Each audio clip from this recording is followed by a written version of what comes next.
Welcome back into the Clay Edwards Show. It's our last segment of the day.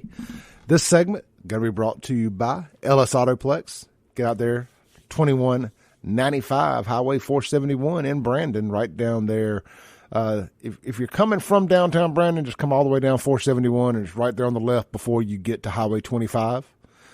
Can't miss it. Sitting up on the hill, got a big sign that says Ellis Autoplex. If you're in the market for a good quality pre-owned truck, SUV, car, we got you covered. And hey, you get to buy a car from your boy, me, Clay Edwards. I work there. I'm there from about noon to 6 every day. Sometimes I get there a little earlier. And, something I want to say about Ellis Autoplex real quick before we close out the show is I don't always articulate things the best way possible, but, you go to a new dealership, and God bless them, there's a different market for every buyer. There's a butt for every seat. But they can't sell some of the higher mileage stuff because of their bank restrictions. But we deal with a lot of credit unions, and they don't have the same mileage restrictions or age restriction that some of your bigger banks may, that the dealerships are tied into and whatnot when they handle the financing. We don't handle any financing per se. We get you hooked up directly with the credit unions, and they take care of you.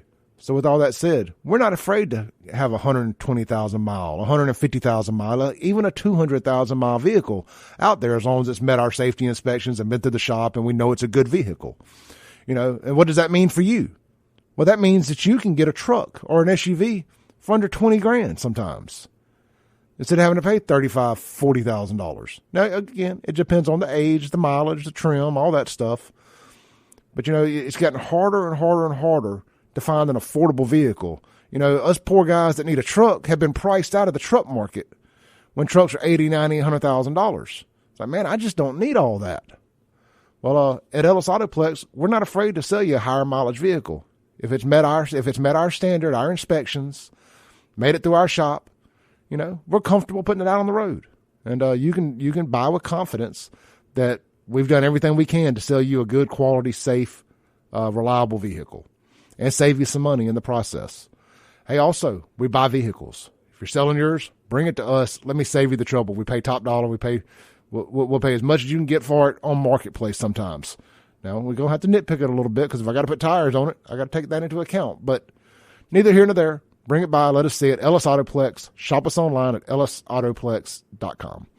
All right, man. Look, great show today. I had fun. I like shows like this. We get to celebrate our wins. The good guy, as Derek said, the good guys won. The good guys are winning. The good guys stepped in. They'll never get the credit from your average Jacksonian, and damn sure not from the city council or the mayor. But the good guys stepped in, and they fixed the Jackson water. And they showed you that it was not, quote unquote, an infrastructure issue. Now, there is infrastructure. Nobody's going to deny that the pipes are old and need replaced. We get it. That's going to have to be done through time and through budgeting and all that. The water plant was malfunctioning or closed down over mismanagement and not being maintained.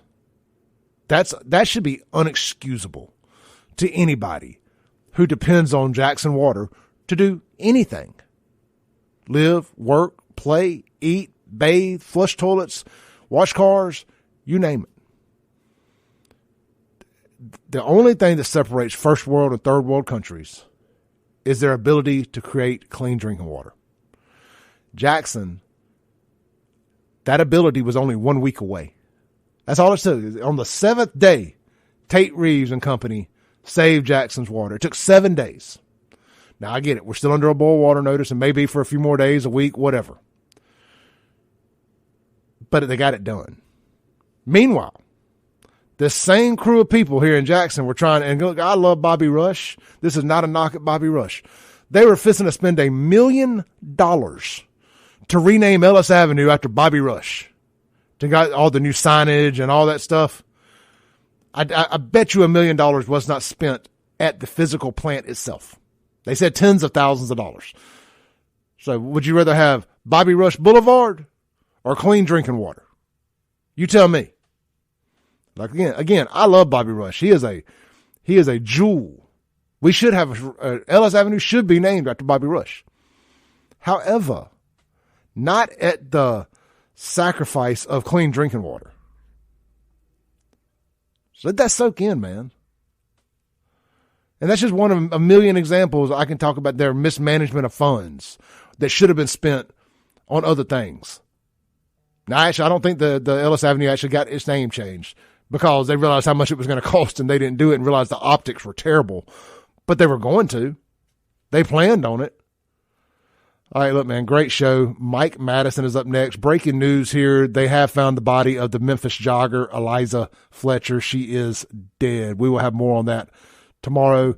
Podcast will be available at ClayEdwardsShow.com. Search all major podcasting and music streaming platforms. Clay Edwards Show. Please hit that subscribe button, hit that share button, and let's keep this thing growing. See you tomorrow. Stay safe.